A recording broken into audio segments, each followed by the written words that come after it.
Plusieurs centaines d'auteurs, version numérique, version papier, sur le site Librairie Numérique Monaco.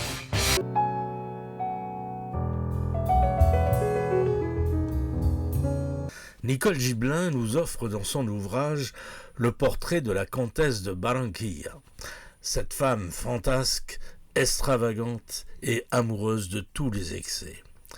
Elle débarqua en Colombie en 1925, accompagnée de son mari, le duc de Wortrop.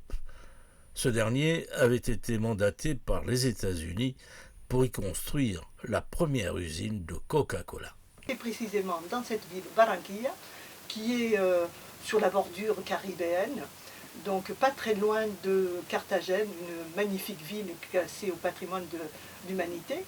Mais Carthagène, si vous voulez, elle y est un peu dans le livre. Mais c'est surtout Barranquilla qui est d'abord une ville rurale, une ville d'ouvriers, une ville qui n'est pas glamour, hein, loin de là, loin de Carthagène, qui est une très belle ville, qui a été envahie par les pirates et puis on sait qu'il y a une histoire extraordinaire derrière, alors que Barranquilla est une ville, comme je l'ai dit, populaire. C'est la 4e ville du pays de la Colombie, malgré tout, hein, après Bogota, après Medellín et après Cali, donc la 4e ville où il y a beaucoup d'activités ouvrières. Et donc la comtesse arrive là en 1925 avec son mari, le duc de Wortrop. Elle y arrive avec un petit coucou, il y avait très peu d'avions à cette époque-là. Et lorsqu'elle arrive à Barranquilla, c'est un choc, un véritable choc culturel. Parce que franchement, c'est très loin de là où elle arrive. C'est une femme qui était très riche, qui est originaire de Boston. Et elle se dit, qu'est-ce que je fais? Je divorce, je repars. En ces temps-là, on réfléchissait avant de divorcer. Donc elle reste auprès de son mari qu'elle aimait, bien sûr. Et finalement, à force d'être désœuvrée, au tout début, lorsqu'elle arrive à Barranquilla, elle finit de se prendre de passion pour ce pays qu'elle découvre au fur et à mesure. Elle va devenir une sorte d'ambassadrice non seulement vis-à-vis des États-Unis, mais vis-à-vis du monde entier. Elle va rencontrer Roosevelt, elle va rencontrer tous les grands de ce monde. Elle n'hésitera pas même à jouer un rôle pendant la Deuxième Guerre mondiale, de façon à sauver la Colombie et à sauver surtout les Alliés qui étaient contre le front du mal à ce moment-là, les nazis. Voilà. Donc c'est cette vie à la fois passionnée, riche et extrêmement engagée d'une femme, c'est avant tout une femme qui traverse pratiquement tout le XXe siècle. Comment était-elle perçue par la population, elle qui venait de l'extérieur, qui n'était pas du pays? Eh bien, comme les Américains, c'est-à-dire, on la regardait avec méfiance quand même. Et méfiance et respect, parce qu'elle avait beaucoup d'argent, elle était extravagante, et puis surtout, elle connaissait bien le pays. Parce qu'elle était toujours accompagnée d'un poète, Luca de Lope y Colin.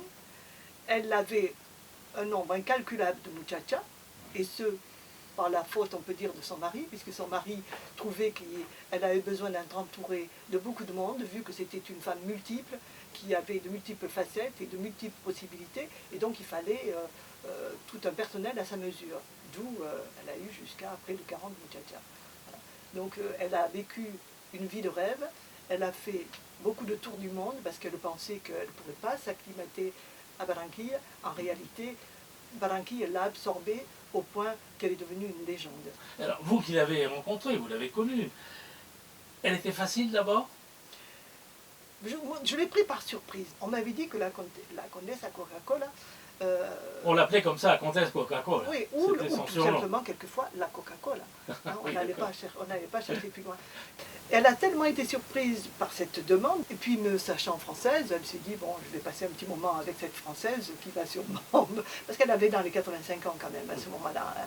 Donc, j'ai eu droit à une faveur. Je crois que c'était un jour où elle devait peut-être un peu s'ennuyer. Elle était en train de prendre le thé dans son jardin, dans son patio, et elle m'a fait entrer, et je suis restée tout l'après-midi avec elle, et j'étais absolument subjuguée, tétanisée même, par cette femme, qui avait telle qualité d'élocution d'abord, parce qu'elle parlait de la Colombie, d'elle-même, surtout de son mari, dans de tels termes qu'on ne pouvait être que sous le charme. Plusieurs centaines d'auteurs, version numérique, version papier, sur le site Librairie Numérique Monaco.